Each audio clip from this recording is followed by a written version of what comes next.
Okay, well, welcome. Hi, everybody. Hey, Mercedes. It is nice to have you back.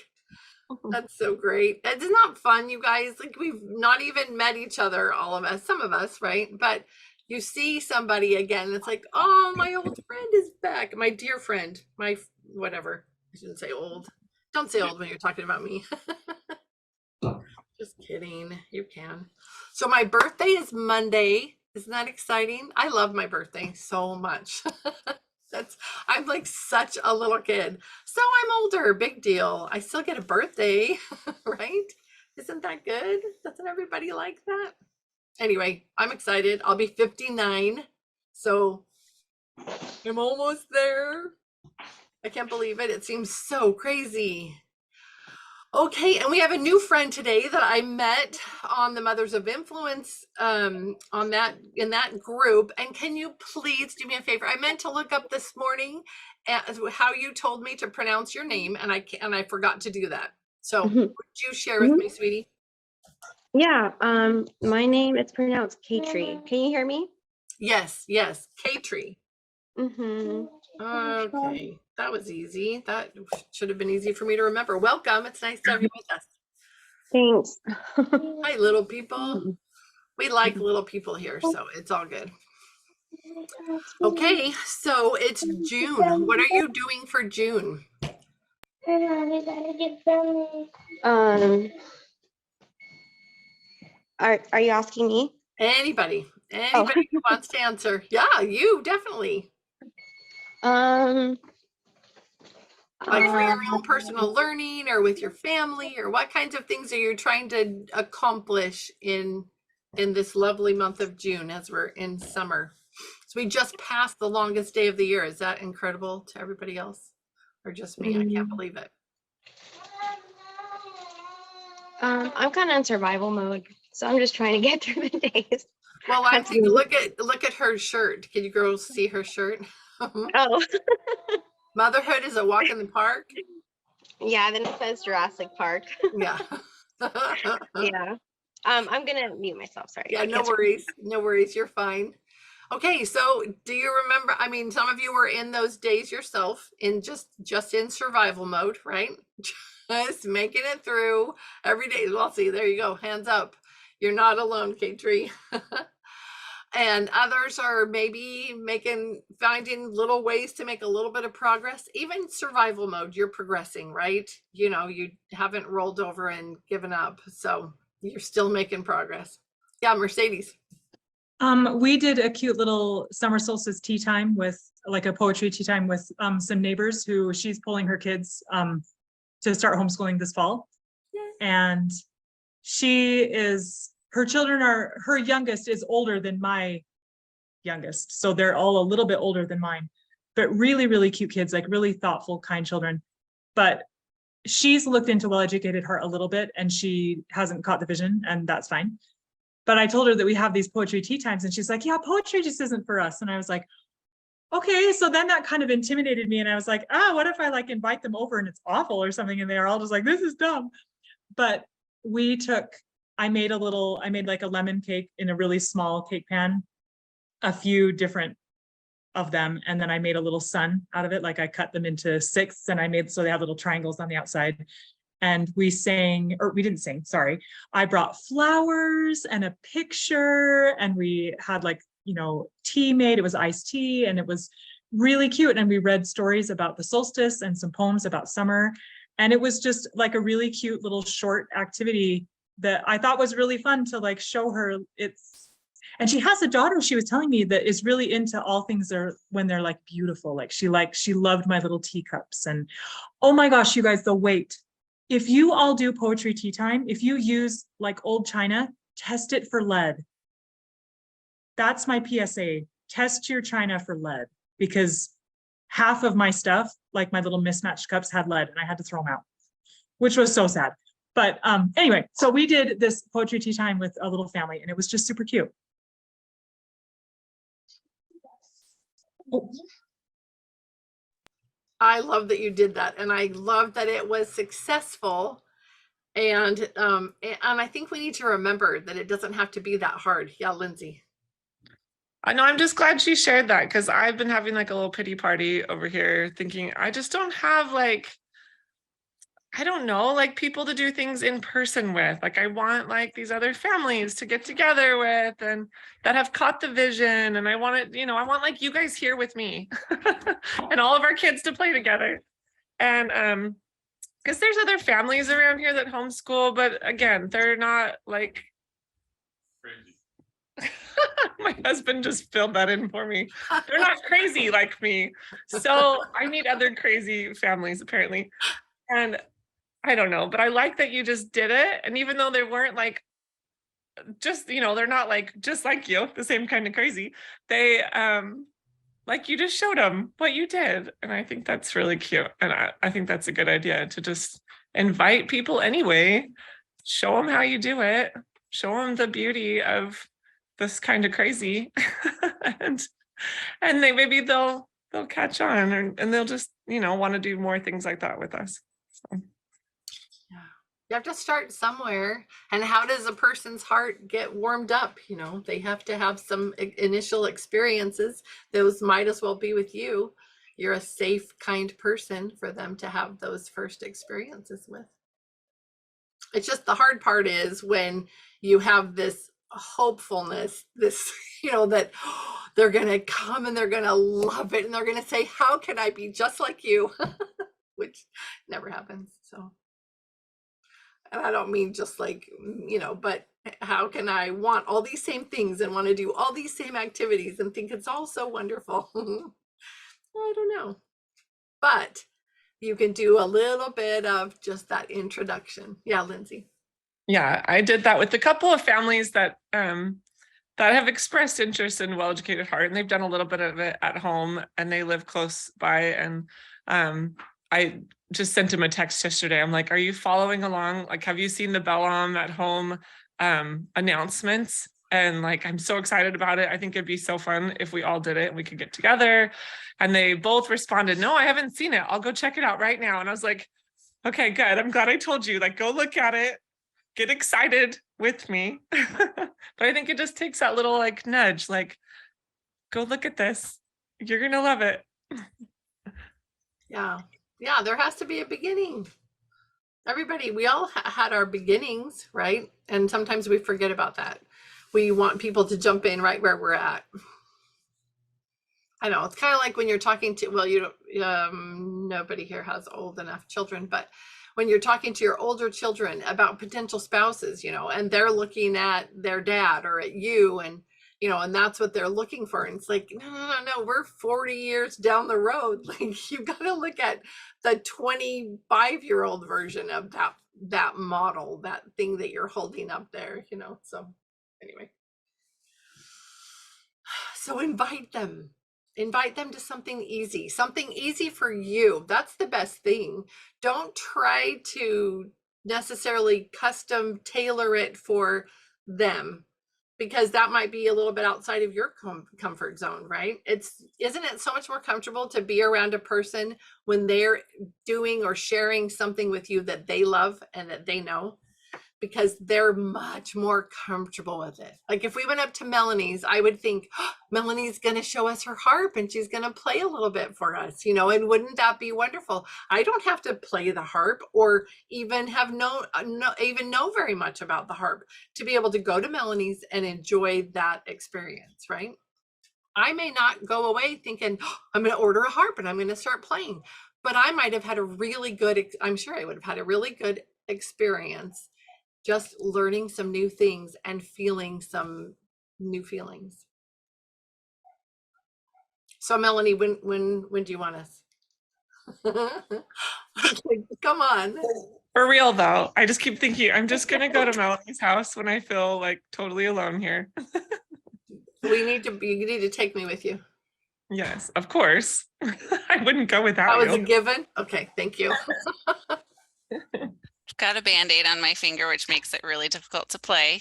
So I can't do it right now, but we'll get you one of those little rubber finger things that protects your fingers. I don't know. Does that help? I don't know. Having something sticking out in between the strings makes it so that my finger either gets stuck in between the strings or or it plays multiple or something. Yes, so we need to get that finger better. I love that you have posted some of your songs on Facebook. That is brave. Not that you're not good enough, that you're absolutely good enough, but it doesn't matter. It's scary for us when we have a skill, a talent, a something. It's a little bit scary that first time when we put that out there and say, here's me, So I love that you've done that. Part of me figures that if I post when everybody knows that I'm new at it, and they'll be like more understanding, that I don't know, more leniency, more grace, right? That And they'll is get to so see my smart. growth rather than wait a while and then they have higher expectations because, oh, you've been playing for a while, you should be amazing. That's right. That's the only time. I'm just kidding. But I feel like for me, that's the only time I ever share anything I'm doing with somebody is in the very beginning because their expectations are low. So I'm not going to disappoint anybody. If I've had some time at it, don't ask me to show you because it'll be embarrassing. It'll be the same as, day 2 of my journey. But isn't it fun to be around somebody also who is trying out new things and who maybe is a beginner at something, but they're excited about it and they're willing to show you? I'm always a beginner at things. I get started, I get excited about something and I do it for how long, Lindsay? Like 2 or 3 weeks or something. And then I have a new thing that I want to tell you all about how cool it is and how much fun it is.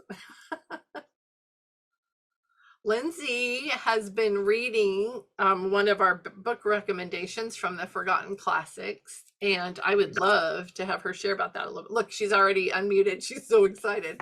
I finished it this morning, you guys. Oh my gosh.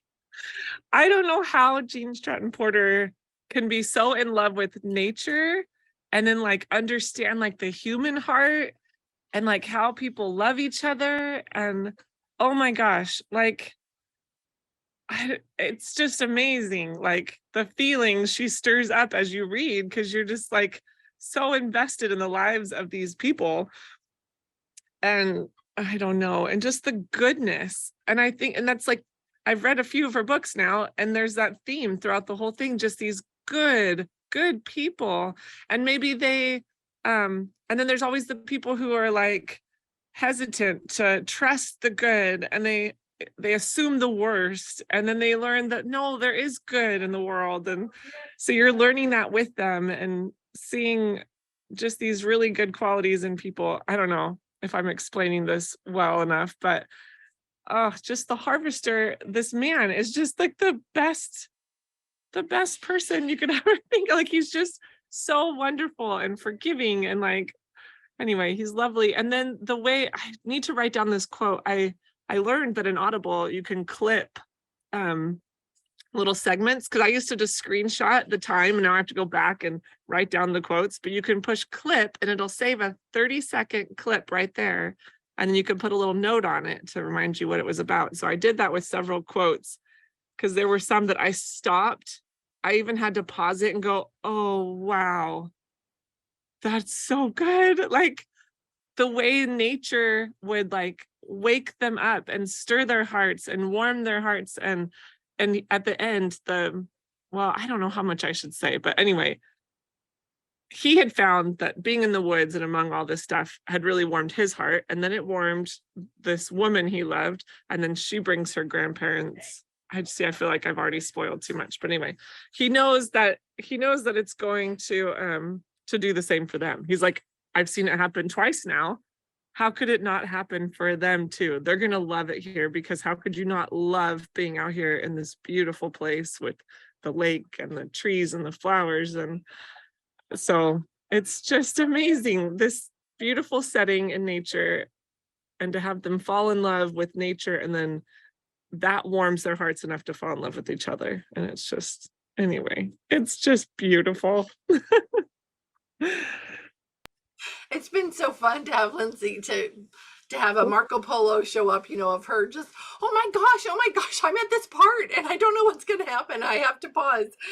Oh, but I love the idea of being, well, and neither Lindsay nor I are like romance novel people. This isn't a romance novel. It does have a romance within the story. Okay. So it is so substantial. So I'm just setting that there. And it really is a nature book. All she wanted to do was write about nature, and her publisher wouldn't let her. She had to have a story. And so she had to weave a story throughout it and then be able to tell all about nature. And I love how she did that. But I also love that you have a book that is so compelling to you, that you love so much that you have to pause for a minute just to feel all the feelings. Isn't that wonderful? Doesn't that feel so good to have these moments? And think about the people you know that aren't currently having those moments, right? This is why you invite them to a tea party. This is why you have them come over and you share a book you just read, or you share a video clip of, something from The Well-Educated Heart. You point them to Catch the Vision. You share these things with them that are heartwarming, that can bring these kinds of experiences that we don't get to have in our lives unless we create them, unless we do something to bring that into our lives. And if you haven't been doing it for a while, you kind of forget. And then you don't even miss it because you forgot that was even a thing. Or maybe you haven't really ever experienced it. I just love that there are so many opportunities to have those feelings, I don't know. I just going outside. I sit up here, I can see out the window, I can see all these trees, on the second level. And I just want to go outside. I want to go outside. I want to go see what's there, who's there, which birds are out and what they're doing. And I don't know. I now can find such joy in simple things. And for a while, I just got caught up in all this stuff and I was overwhelmed and kind of like Katrie said in the very beginning, just surviving. You're in survival mode. And it's so great when you start bringing tools into your life that make even survival mode feel like something else, like you're moving forward out of that and into something better. So what kinds of things are you doing that are helping you to feel that way, feel a little bit better, bring a little bit of goodness? What are some more things? Mercedes.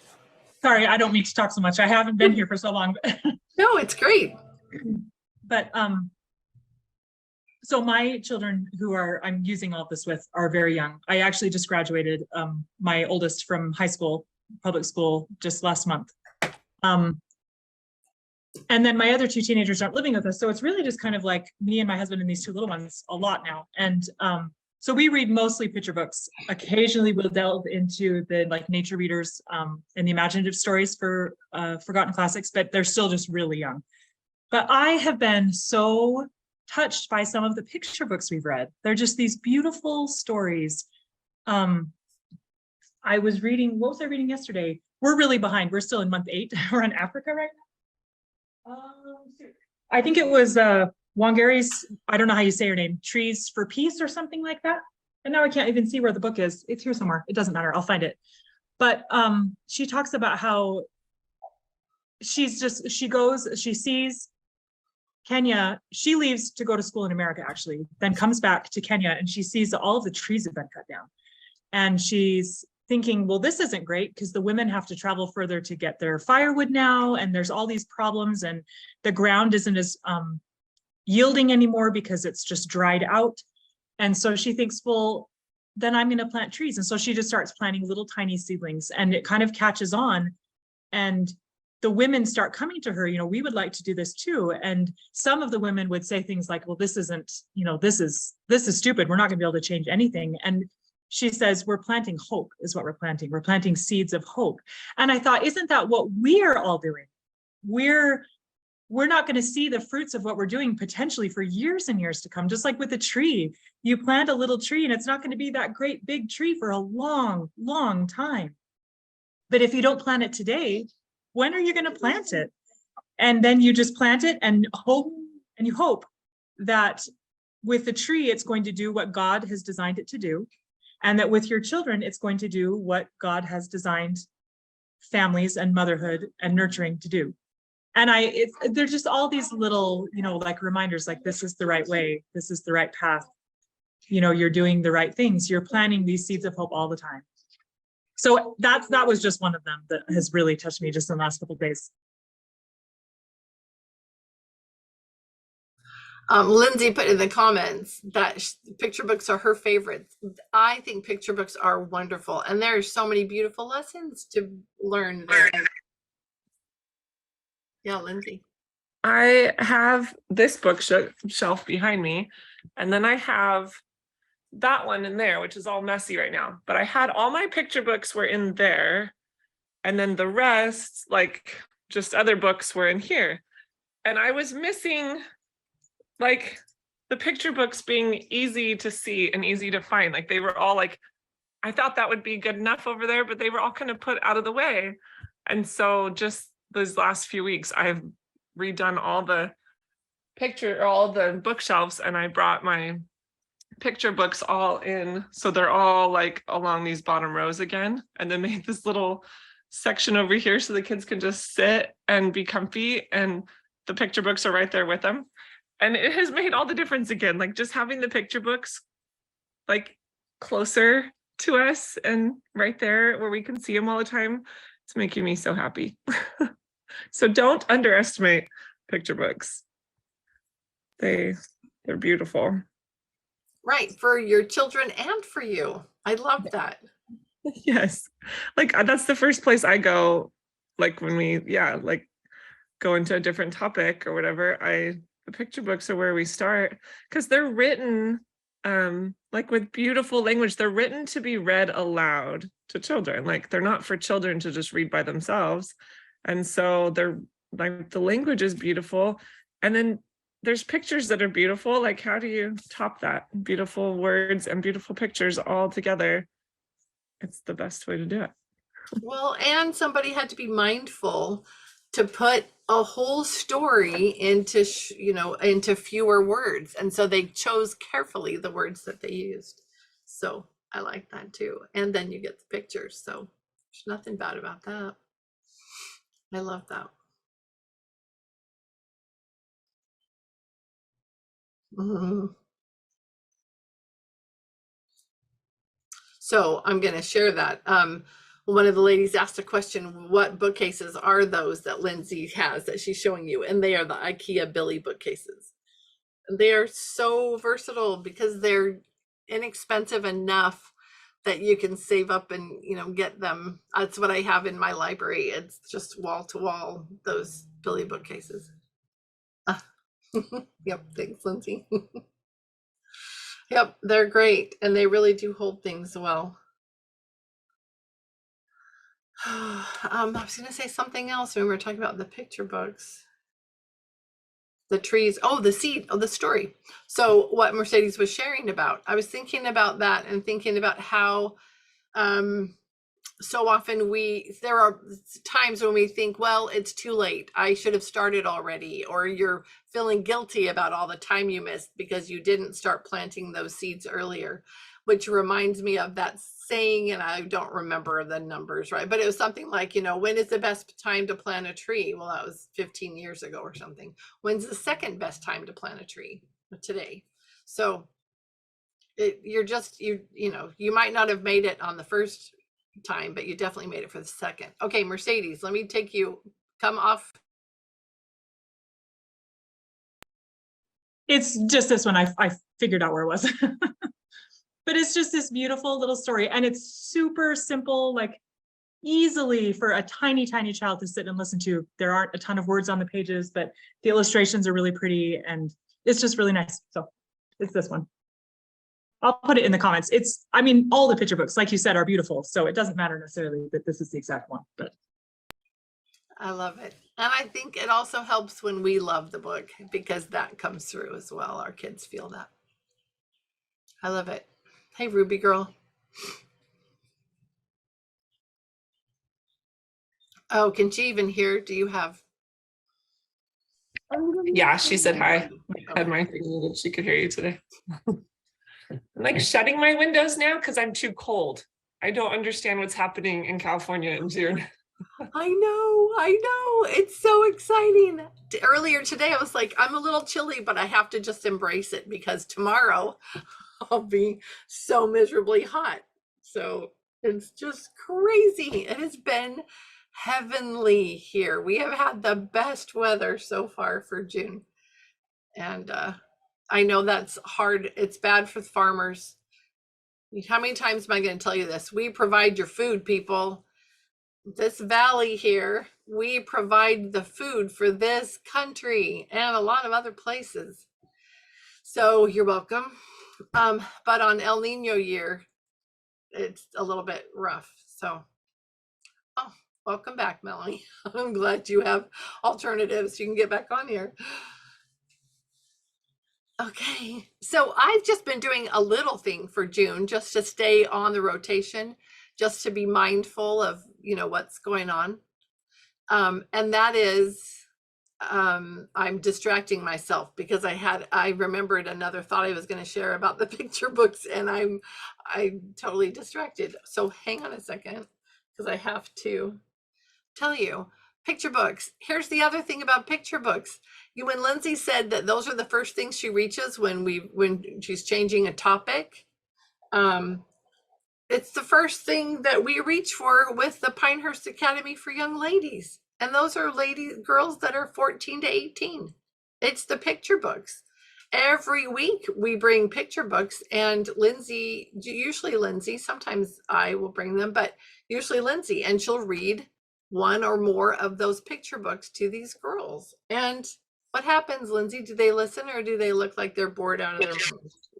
No, they love it. I've never really, unless it's a really bad picture book, which I don't read those kind, but most of the time you read a picture book to any group of people and they just go quiet. You know, like that like 7 to 11-year-old, 10-year-old boys, like the activity day age at church, that like you can't get them to sit still for anything. I've even taken books to read to them and they just sit there silent the whole time. But the teenage girls are kind of the same way. They want to chat. And as soon as you start reading the picture book, they're just like totally into it. And the great thing with picture books is you can read it cover to cover and like complete a story in a pretty short period of time. So they're not sitting there for 30 minutes going, when is this going to be over? Or, you know, like they know it's not going to take very long either. And so you can hold their attention for the whole book. Right. They're willing to invest, and then they end up with a positive experience. So yes, I love that. I love that there's magic there that we can use. So, right. Well, all the sorcery and magic will we'll go ahead and use all that we have available. Okay, so then moving on, somehow I retained that other thought, and that's a little bit of magic too. I don't know how that happened, but I was going to tell you about how within the rotation, as I'm trying to stay in there a little bit. What I've done is I've gone through Libraries of Hope, gone to month 10, you know, for June, clicked on that month, and then it pulls up, you know, month 10 and whatever. And then it shows you the covers of the books for that month from Forgotten Classics. And you can go scroll through and click on any one of those books and pull up all the material in those books for free, right, to go through and read those. But I'm working on projects and things, so I'm not going to sit and read. So I go just a little bit further, just beyond that. And there are 4 things you can click on with two little chain links right there. The third one is Belmond. And I find that so many people don't know about Belmond. And Belmond is this like radio. And so you're listening to stories. So if you click on Belmond, it gives you the list of any of the stories that have been recorded that you can listen to for that rotation. And so I've been listening to stories from Germany and stories from Russia and stories from Eastern Europe. And I haven't got to the operas yet, but there are stories of some of the operas in there from that book, Stories of Operas and Hymns. They're all just right there, and I can just click play and I can listen while I'm organizing or doing the dishes or sorting laundry or folding, whatever it is. Now, if you have little people, you have to be more creative. and you include them in the story, and it's listening, it's playing maybe while they're playing with Play-Doh or drawing a picture, or playing with Legos, or whatever it is that you're doing. But you can have this story going in the background. You don't have to worry about whether they're paying attention or not, or whether they're understanding what's going on. This is not a comprehension quiz, it's kind of a situation. You're listening to the story. And if you have to pause it because your little people need you or something else happens, then you pause it and you come back to it. Because we remember that the job of motherhood is designed to be interruptible. So we don't get resentful when our story's interrupted, or we try really hard not to. But that little thing where you can just listen to a story is such a lovely little extra. It's a little bonus, and that has been helping me stay kind of in the rotation a little bit and be mindful of it when it's summertime. Because during the year when we've got Pinehurst Academy going, I stay in it, you moms stay in it because you've got children, probably that you're teaching or that you're preparing for. So summertime's always a little harder. So anyway, that's my little new thing, and I've enjoyed it so much. Names that I know, that I have heard of all my life. And okay, I might know that one's a composer, and that one developed seeds or had something to do with seeds, right? It was Gregory Mendel is one of the names that's in there. And but I don't really know their story, and I don't want a list of facts about them right? That's what I would have got in school, a list of facts, and I spit it out for the test and then it's gone. Here, I'm getting a story. I'm getting a little glimpse into that person's life, and I have absolutely loved it. That has just been so nice for me to have that experience. So anyway, just sharing, in case you didn't know. Okay, and I love, Melanie, you shared that you brought a picture book to a girls' camp last year and read the book to them, and it brought a few of them to tears. Oh, see, that's so awesome. That's so awesome that you can affect another person, cause them to feel something, right? As Marlene said, stir their hearts. We want to do that. We want to have our own heart stirred. We want to know that it's alive and well. We don't want a dead, cold heart on our hands. And I do really believe that we as women, as mothers, have a certain obligation to help warm the hearts of the world around us. So we are good at that.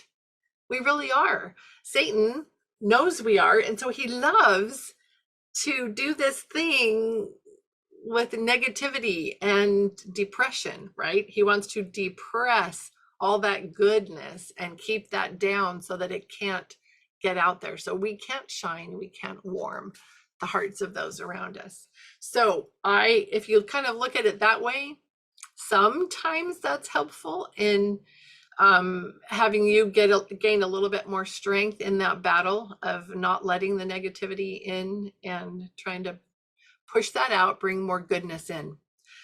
This idea of bringing music, art, poetry, even though that's tough for some of us, to figure out, how do I relate to that? How do I get that into my life?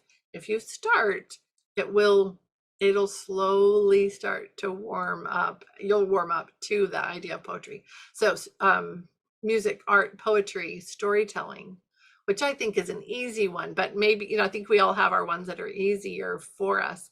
And then getting out in nature. If we can add some of those every day, it will make a difference. I watch it happen all the time.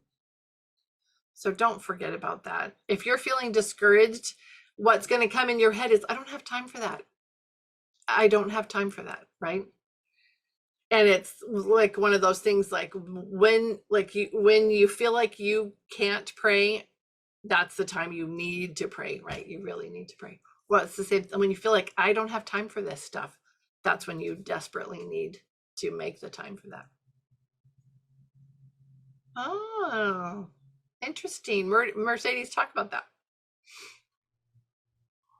That sounded very bossy. I don't mean it like that. I just, it's bizarre because my dad told stories growing up and I remember him doing it all the time. And he would just tell us stories. He still does it. Like he talks to my little girls and he tells them stories. But for some reason, like that didn't genetically pass down to me or something. Like I struggle to tell stories. I tried when it was storytelling month and I was kind of thinking about it a lot.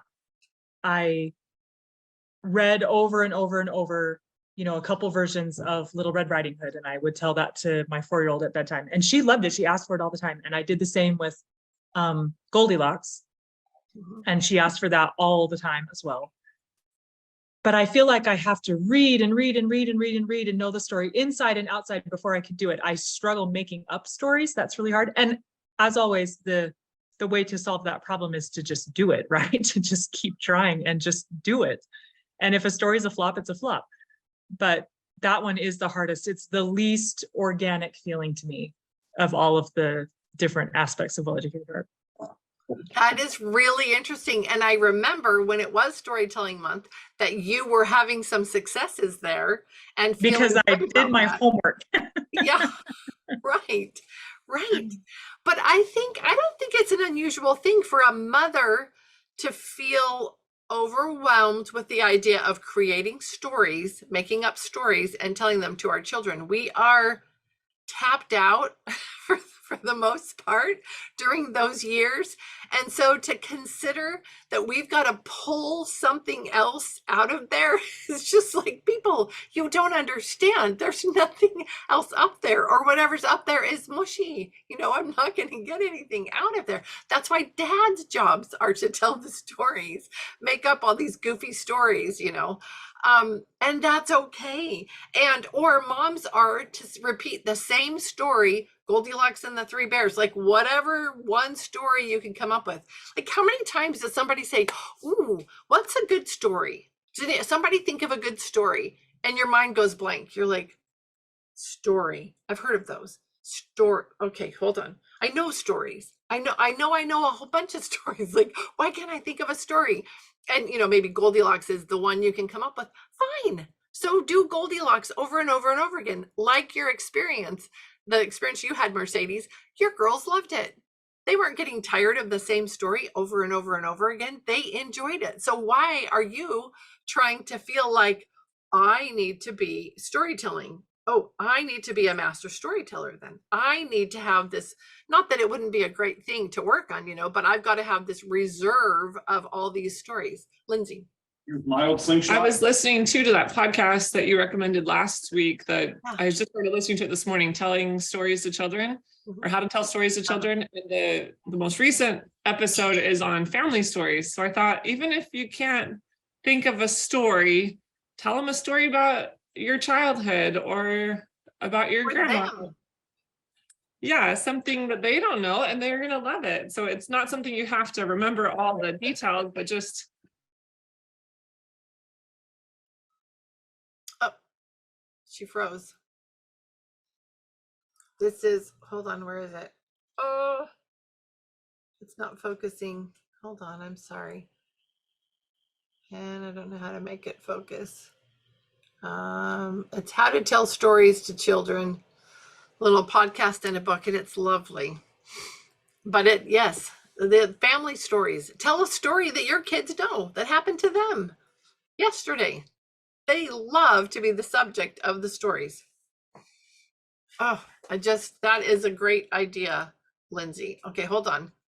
Melanie, can you talk and share that, or do you want me to? Where are you? Sure, I can talk. Awesome. So we've got a couple of things that we don't use it all the time, but something that might help is there are story dice cubes, and there's a few brands, but we have Rory's brand, and each set has a different theme. So like we have a set of action dice and a set of emotion dice, I think, and I don't know. And then so some of them will have like characters or places or things. And so you just choose a few dice, roll them, and it kind of gives you ideas of, okay, if I'm going to include these few specific things in the story, now I can be creative and connect the dots and make up a story that involves all these things. So you don't have to be completely from scratch. It gives you something to attach to, like as a basic framework. And similarly, somebody gifted us a game, did I write the name, called The Stories of the Three Coins. And I think that works similarly. We haven't played it for a little while, but there's cards that you draw. So it's something you play with your kids to help them practice telling stories as well, which is really fun. My kids love that. So I think the cards that you draw, they have to continue the story with the next card, and everybody gets to add the next part of the story with their next card or something. So everybody in the circle can continue it however they choose to continue it. It's really fun. Okay, I love that. Thank you for sharing that resource. That's a good idea. And the game sounds fun. So I put in the chat that my kids love story cubes. Love them. So does my husband. But remember, my husband was the one that would do the made up stories every night. Story cubes totally intimidate me because I think, well, I'm not creative. I don't know how to make up a story. I don't know what to do. What if my story's dumb? You know, I just, all of that stuff, like somewhere in my growing up time, I had that kind of, you know, anxiety about making something up and being creative. So Mercedes, when you were talking about how you don't, and you didn't get the gene from grandpa, your dad, and all of that, I was thinking, I understand, I get it. And I wonder if we need to go back to imagination, right? Because that's where we're falling down, because, you know, we're not allowing that part of us to just make something up. Who cares? What if it's dumb? You know, does it really matter? And our audience is so forgiving when it's our children that we're telling these stories to. Anyway, so I just think it's funny. That's because I think story cubes is such a great idea. I just need to get over my fear of making up a story. When that comes up, you know, the idea of, oh, well, tell a story. I'll start and then you'll fill in. Like, oh, you guys, do you want a snack? I'll go make the snack. And then I'll like run out of the room and, oh, hey, you're done. Okay, well, darn it. Missed out on that. So here's your snack. So it's funny when you find areas where you're like, no, I'm not comfortable here. And it's also super helpful because you can kind of then relate to your kids when you're trying to introduce something new and you're trying to get them to be brave about something new. And they're going, no, I don't want to do that. You can say, oh, I understand, and maybe help them along. Yeah, Lindsay, I know you want to say something. Am I that obvious? Yeah, I think that's why the book on storytelling is restoring the art of storytelling. Like, we are so far from that it's not natural to any of us mothers really at this point. I mean, it's one of those lost arts that we're having to reprogram ourselves to understand. But yesterday I had an older woman over and my daughter was jump roping, and as she was leaving, she went out and she just like burst into song, you know, telling one of those jump roping stories. I had never heard it before, so I can't even repeat it back to you. And it just, Ruby lit up and I lit up, and I thought it's just so natural to her because she grew up in that era of like, you just jump roped and sang stories to it. And I just thought we've gotten away from that. And without my kids being in public school, I don't even know if they still do that in public school. I forgot all the ones I learned as a kid. So I just thought that's a fun way too. I need to like remember those little sing-song story things that you would sing when you jumped rope and throw those in there too. It was so cool. I love that. We need to learn those for the Pinehurst girls and do jump roping. Yes, because I don't know if they even know those anymore. Yes. Okay, and Melanie says, we looked up a few clapping songs on YouTube that I learned with my girls. They loved it. Yes, of course. And you guys, you should see Lindsay at girls camp when she tells Rindersella. It is so good. It's so good. And she doesn't have to be a master at it. And she can forget some of the words of the story. It doesn't matter. The story is charming, and Lindsay has such a good attitude about it, and the girls love it. So here's one of the things I think we forget is it doesn't have to be a fabulous story. Like, seriously, think about the stories that are so famous. Goldilocks and the Three Bears. You know, a girl goes and sneaks into somebody's house while they're gone and eats their cereal and breaks a chair and goes up and sleeps in their bed. The bear family comes home, finds all these things. They're distressed. They go up, they find her. Depending on the story, she jumps out of the window, she runs away, she and the little bear become best friends. Like, but it's not a great story. It's not fabulous. It's not like, oh my God, it's so inspiring. The person who wrote this story was incredible. You know, so we hold up this idea of, oh, this beautiful, wonderful, amazing story, and that's what we're, you know, what? No, we just have to make up something. We just have to tell some stuff. And I wonder if when people were telling stories, you know, and that was a more common thing, if you knew all these people who were mediocre storytellers just like you, and so you didn't feel any pressure. Like it didn't have to be any great big thing. Yeah, Lindsay. Yeah, that's a good point. Like, yeah, if everybody else is telling stories, you're not embarrassed to do it because everybody does it. It's just what you do in the evenings or whatever. It's just normal part of culture. But yeah, we've gotten away from that. So it's a little weird when all of a sudden you're like, let me tell you a story, or like you just start. But I thought those stories that you're talking about that are so familiar to our kids, it's kind of fun sometimes too, if say we even forget a spot or we could go, oh, I forgot what happens. What happens next? And like, they can make it up or they'll already know or change it completely until they're like, no, that's not what happened. Like Goldilocks didn't eat Fruit Loops. Like she ate oatmeal or porridge or whatever.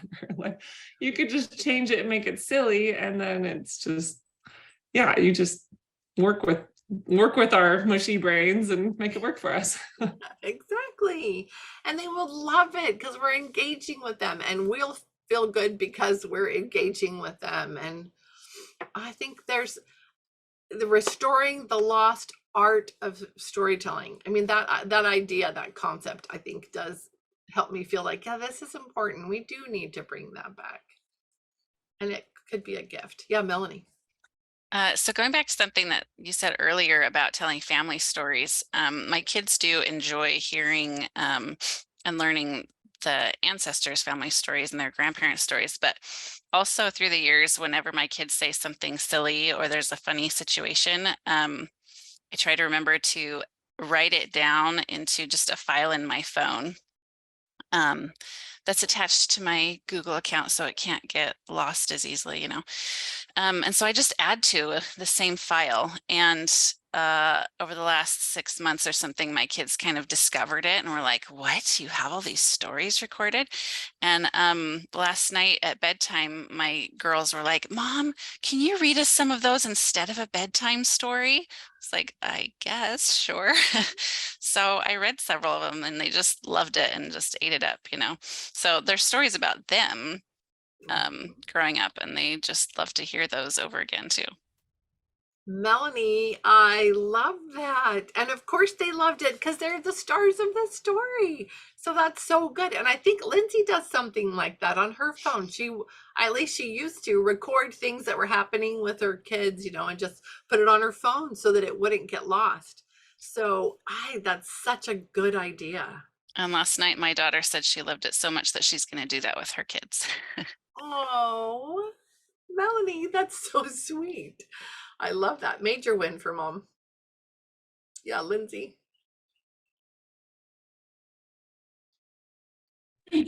Sorry, I was just going to type it in, but I was gonna say, yeah, I try, but that's so sweet, Melanie, that your daughter was like, I'm going to do that too. I love when we hear our girls talk about what they're going to do with their kids. I just think that's like one of those fruits of our labor that you're like, oh, I can see, like, I don't know. I just love it. I love hearing my kids talk about what they're going to do with their kids. Yeah, that's so sweet. And here's another thing I thought of, you know, when Father's Day, people were asking about Father's Day gifts, and I had responded to a couple of people about an idea, something we did, and that's making me think that, okay, sorry, got to go back. So for Father's Day, we did a thing where I just would ask the kids, what are some of your favorite things to do with Dad? Favorite things about Dad? Favorite memories with whatever? What do you think is Dad's favorite song or favorite dessert or favorite movie? And then I would stick pictures in there and I would just print it out on paper. And I love looking through those things. It is so much fun to go back and see and read the things that my kids said. So what if you had your kids write some stories that were family experiences, or have them retell you stories you've told them about your parents or your grandparents or something like that, and let them get some of the details wrong. Like, it doesn't matter, it's their remembering. When I was teaching my children and we were learning about, a foreign country or people or something like that, I would tell them about the thing and then I would have them tell it back to me. And every once in a while I would type up what they were telling me and then let them pick a font for it and then print it out. So what if we did something like that and we let our children tell us stories about their growing up years, and they got to pick the font and everything, and then you could print that out and have a collection of family stories. And they could even take turns telling some of the stories because they're stories that they wrote. But anyway, I love this idea of it being family stories that just go on and on.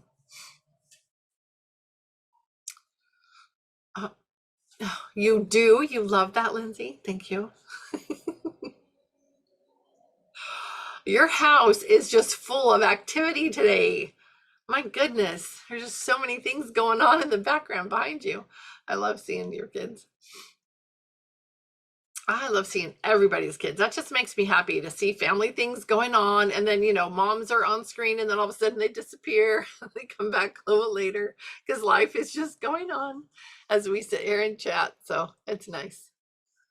It is nice. Yeah, Lindsay. Yeah, we have a bunch of boys. The boys have their friends over. So I had to make waffles. The boys are always hungry. So, so now they're eating waffles. That's awesome. And that's a great thing I do that with cousins when they come. And I've got one of those double waffle maker things, the flip one, and then so does Sarah. So we'll get hers down and we'll get them both going. We can keep everybody fed. Oh, Lincoln. Oh, that looks so good. Okay, so does anybody ever do waffles with chicken? Do you ever do that? That whole Southern thing where you make waffles, you put chicken and gravy on them? Is that a thing, or is Lincoln making fun of me? Does that sound gross?